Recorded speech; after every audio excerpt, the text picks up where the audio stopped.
with David Anderson, and we're setting the sculpture. He's going to tell you the story of how it started. Nancy Gotch at the Music Preservation Society kindly gave 2 volunteers, myself and Bill Matthews, a home to work from.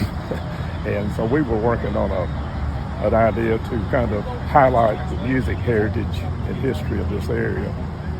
And we came up with an idea called the Roots of American Music Trail. And what we would do is we would lay out a trail off of the Natchez Trace that people could follow and come by various music sites or sites that was connected in some way with the music culture.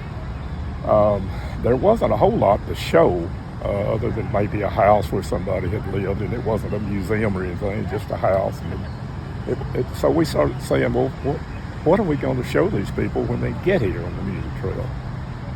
And we thought about that a long time, and I knew there was not much to see. Maybe Fame Studios, some real strong music fans would know what that was. Most people would just drive by it and not understand what it was or what the history was behind it. And then there was a statue of W.C. Handy at Wilson Park. And not much else would make anybody know that we had anything to do with music in this community, in the 4 towns.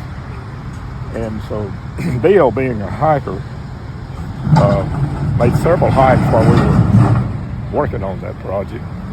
And he went to Ireland on a hike and came back and said, well, you've been asking what are we going to show, and now I've got the idea. And I said, what is it? He said when he was hiking through Ireland, he came to a check station between Ireland and Northern Ireland.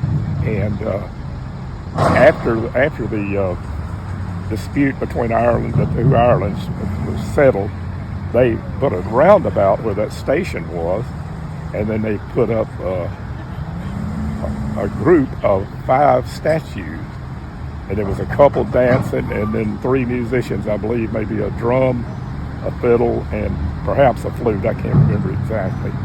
And the title of it was Let the Dance Begin. And in other words, we brought our countries together. Let's get on and be friends and be one nation. Let the dance begin. He said, that's what we need. We need these music sculptures in our cities. So we decided to try to put one in each of the cities and to concentrate as much as we could what each city contributed to the overall music culture, and maybe built around the Muscle Shoals sound especially. And so we did that. We started in Sheffield. They were the first. And it was a rockabilly singer. And a lot of people called it Elvis. We didn't intend for it to be, but we didn't intend for any of them to be any particular person. It's just a reflection of the music culture. And then we did Muscle Shoals, and it was a session player sitting on a stool playing a bass. Well, it made people think of David Hood, so that a lot of people say that's David. And then, since Florence has a close relationship with the blues, being the home of W.C. Handy and so forth, we decided we'd concentrate a little bit on the blues here, so we came up with the idea for a blues man kind of sculpture.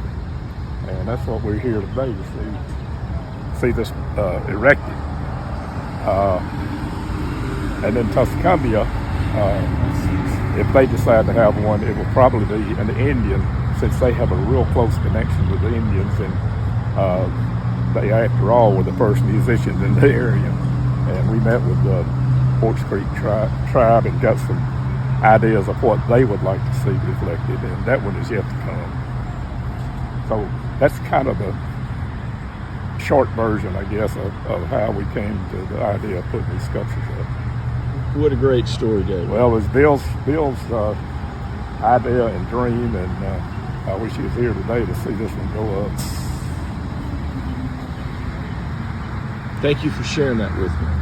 You're welcome. I know Mom's put a. It's yes. After Bill passed, we worked even harder. We brought Sandra in at some point.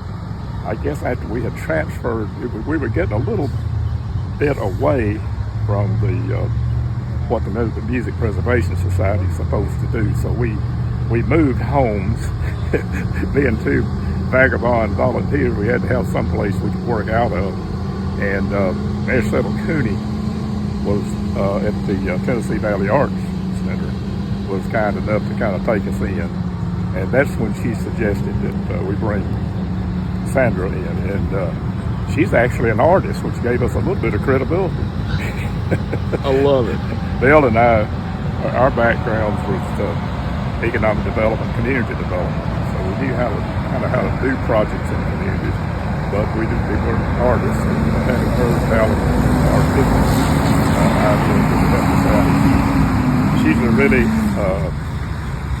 helped hold this together. Well, it's going to be fantastic. Yeah.